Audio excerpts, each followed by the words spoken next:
right.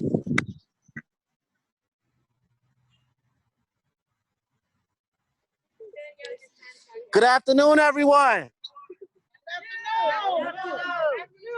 My name is William Bailey. I'm an organizer with New York Communities for Change, and we out here with other organizations. It's too many to name, but as they come up and speak, I'm sure you'll get everybody that's out here with us.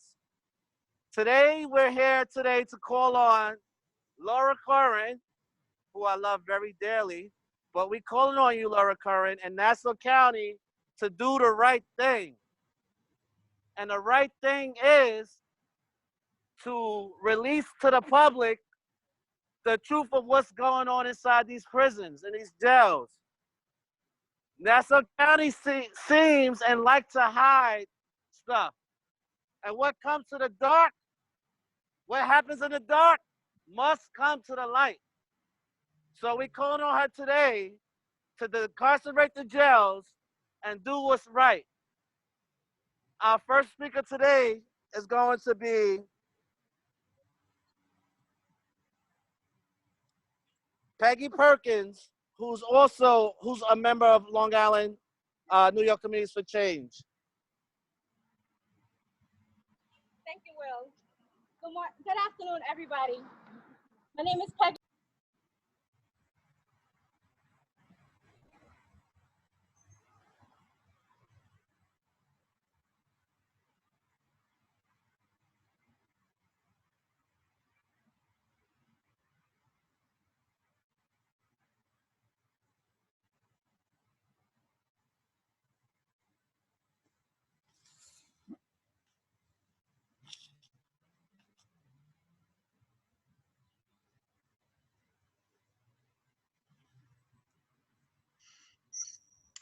I apologize, guys. It looks like they're having trouble with the audio again. Hang on for me.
Decarcerate now. Decarcerate now. Decarcerate now. Decarcerate now. Decarcerate now. Decarcerate now. Decarcerate now. Decarcerate now. Decarcerate now. Decarcerate now. Decarcerate now. All right. Thank you, Peggy. So, if you see behind me, there's a coffin here, which represents the lives that we lost. It's only one coffin because there's so many coffins out there if we really talk about the numbers. So this one right here represents all the people that we lost. And now we're going to have Anthony, let me get his last name correct. Is that Miller? Dixon, sorry. Anthony Dixon is going to come and speak now. Thank you. Thank you. We want to first let everyone know that is participating in this Zoom that we appreciate you, for the listening ears, for our friends, for our colleagues. And for any legislators that are paying attention, that got their ears open, what the people of Nassau County want during this hour is transparent leadership. Inside the county jails, we want transparency as to how many people are infected on a daily basis. Our prisons and our local jails are an extension of our community. On a state level, DOC has made a website that lets us know every jail and how that they have and how many people are infected, how many deaths there are, how many recoveries there are. We think that the local jails should mimic that model. And across the land, we see that this is a model and a pathway for local jails as well. We think that Nassau County has did some incremental progress. We applaud the executive offices, the leaders in Nassau County that is moving forward in this way. We recognize that this is unparalleled time, but it deserves an unparalleled response. To be correct and to understand and to put this into perspective, New York State now has over half of the population of individuals that's been infected with this deadly disease. In New York State, Nassau County is the hotspot. The projection by experts now is that the next hotspots throughout the land is going to be meat houses, nurseries, local jails, and state prisons. We know where this deadly disease is at and how rapidly it is spreading. We think that the legislators should have say-so in this. We think that those that are in charge, the executive offices that's over Nassau County, the sheriff, and others have did good, as I mentioned, but they can do better. We ask, too, that special consideration be given to those that are most vulnerable. Pregnant women, people over the age of 50. And for us to try to use henceforth, rather than jails, to think of other pathways and solutions. We know, too, that social distance is something that is the law of the land. That means also inside our correctional facilities, in our jail. That should be upheld and enforced. We want to know what that looks like. I think transparency also deserves not only posting it on the county's website, but allowing other stakeholders to perhaps visit these local jails and to see exactly what is going on inside of the yard, the dormitories, and the living quarters while men and women are housed at. I would lastly say that the marching orders should not be on how punitive we should be. The standing model for attorneys in the legal space is to see that justice is done. But the Hippocratic Oath says, first, do no harm. Men should not come to our prisons and die there. Individuals that have less than a year that's doing CR time, that are going to get released possibly in 9 months or 6 months, they should be given special consideration. It's a possibility that they can die in these jails. That 12 months meant to some families that their loved ones will die in prison. Our men and women are afraid. We wanted to also know whether the officers are upholding PPE inside of these institutions. These individuals have been given into the custody and care of correction. They should not be setting ducks to be infected by this pandemic. Thank you.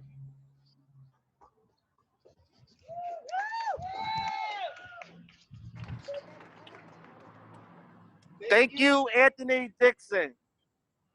And before I introduce the next speaker, I just want to make note and send this message to Laura Curran. Laura Curran, I know you personally, so I want you to take this message personally.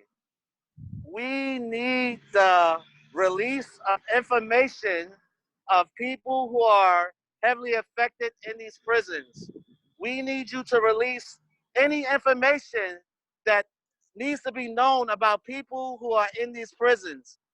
Us who are standing out here, we are not stupid. We are well educated to know when you guys are trying to hide information from us. So out in there, and now our next speaker is going to be Renita Grimes. Thank you. Hi, my name is Renita Grimes. I'm a member of New Hour, also the CEO of an organization called Spin the Yard.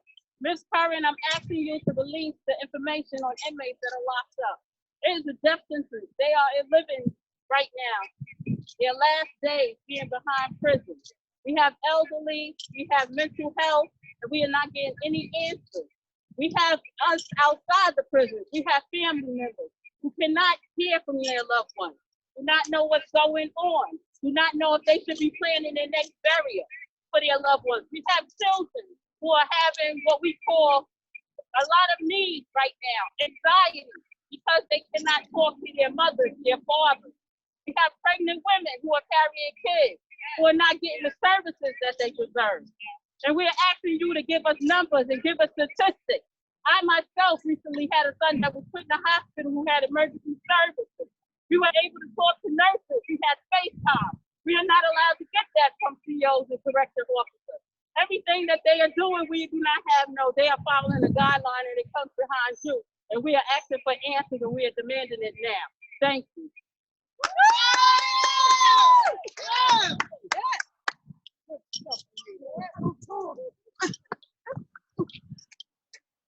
More testing, more transparency. More testing, more transparency. More, more, more, more, more, more, more,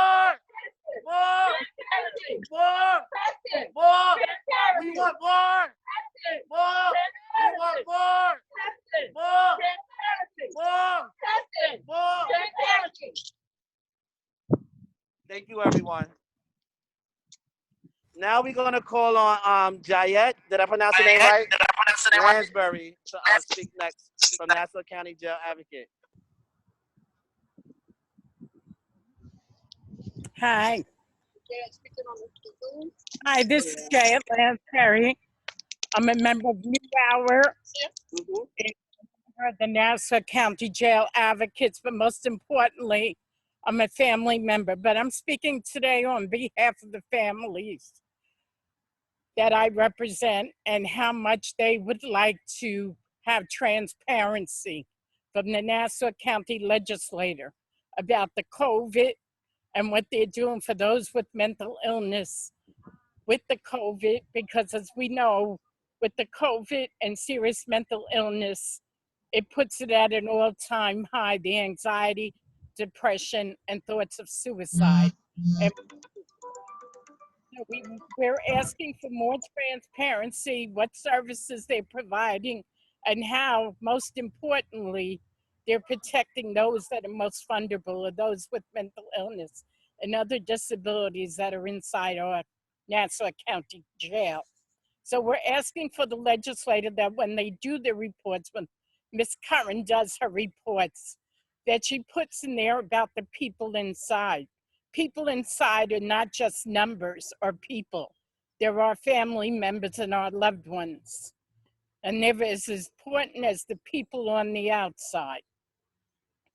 So we're asking that the legislator be accounted for that, be accounted to families and friends and significant others of those that are inside. Thank you.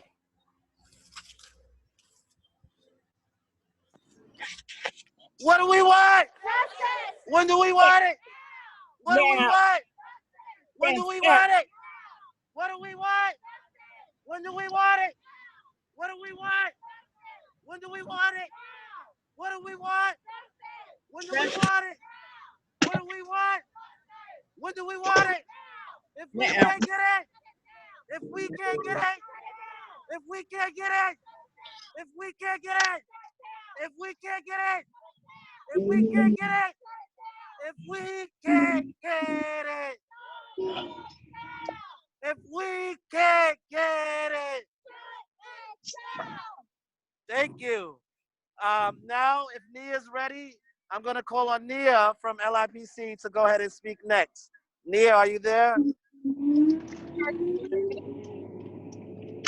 So, hello everybody. My name is Nia Adams. I'm a community organizer with the Long Island Progressive Coalition, and I'm a supporter of the Long Island Social Justice Action Network. So, as COVID-19 has ripped through our communities in New York, our incarcerated communities have been forgotten.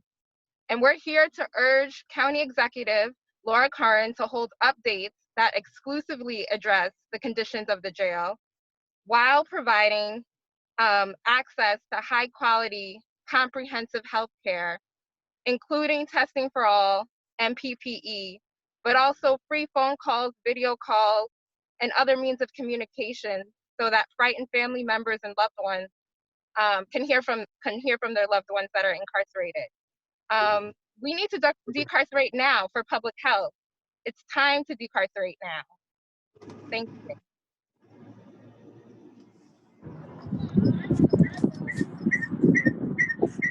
Thank you, Nia. Now I'm going to call on Chaplain Kim to speak. Chaplain Kim, are you there? Chaplain Kim is here. I'm in my car. I apologize. I'm a little lost at the moment. However, I'd like to say that my name is Chaplain Kim Iliano.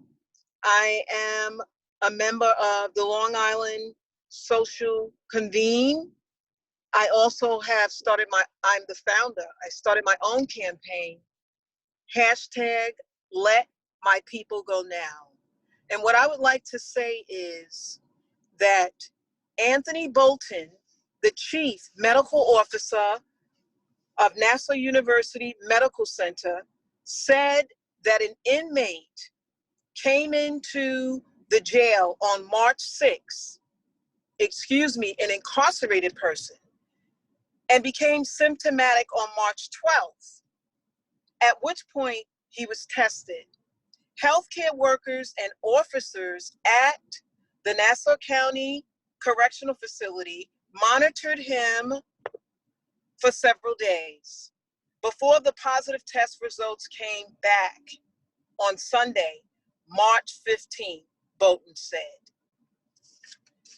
The thing that's really disturbing to me is that people are only being tested at the Nassau County Correctional Facility when they become symptomatic.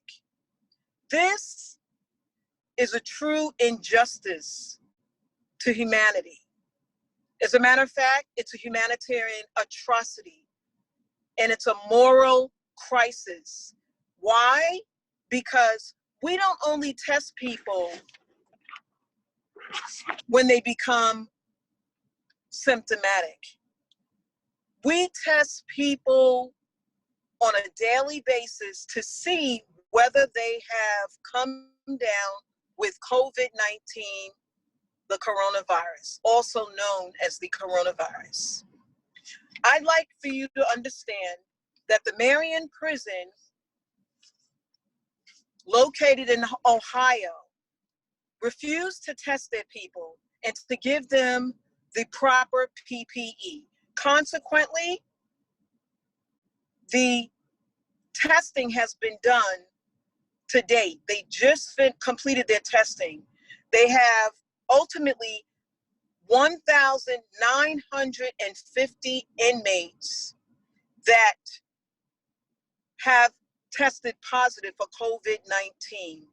out of approximately 2,400 people. This is unacceptable.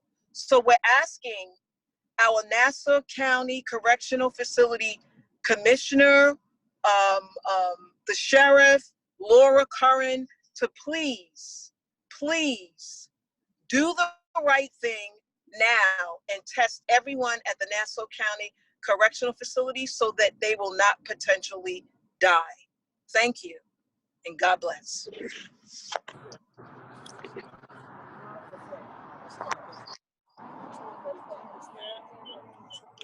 Thank you.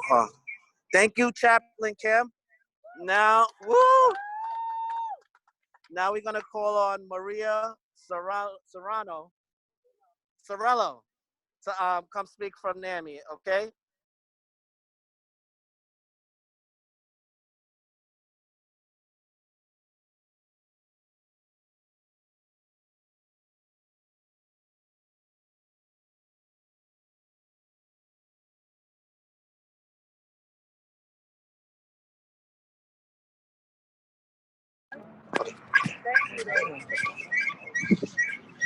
Good morning.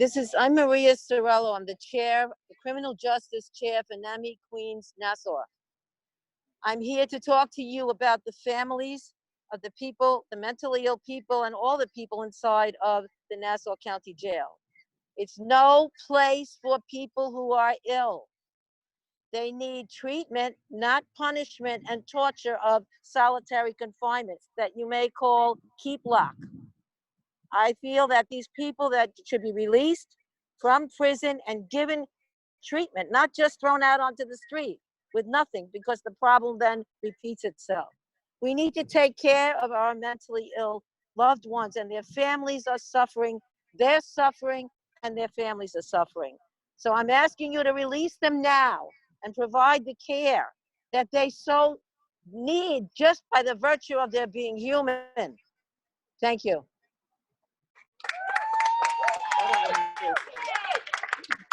Whose is it? Okay. All right. So I need everyone to repeat that to me. That means everyone phone's muted. It's a song. Here we go. We'll protect our families. Our love won't fail. Tell Laura Curran to incarcerate these jails. We'll protect our families. Our love won't fail. Tell Laura Curran to incarcerate these jails. We'll protect our families. Our love won't fail. Tell Laura Curran to incarcerate these jails. We'll protect our families. Our love won't fail. Tell Laura Curran to incarcerate these jails. Two more times. We'll protect our families. Our love won't fail. Tell Laura Curran to incarcerate these jails. We'll protect our families. Our love won't fail. Tell Laura Curran to incarcerate these jails. Woo! All right, we're gonna close out with Serena from New Hour. Thank you. We are here with you. You've joined us by Zoom. We appreciate your support. The one thing we want to say loud and clear from New York Communities from Change, Parole Prep, RAP, NAMI, New Hour, and the LIPC, all of those across Long Island who joined together, is that now is not the time for the faint of heart. Now is the time to provide testing of our officers, our inmates, because people who go in will come home. And that means our community is at risk if this is not taken. Laura Curran, we respect you. We respect your leadership role. And we call on you to include in your reporting what is happening behind bars, what's being done. We know the sheriff is taking steps. We want more. People deserve more, and our communities deserve more. We want to ensure that we all prevent the spread of COVID-19. And how can we do that? if we leave our jails and prisons out of the communities who are at risk. We thank you all for joining us. We urge you to support and ask for more testing, more transparency, and reentry resources for those coming home. Thank you. Woo!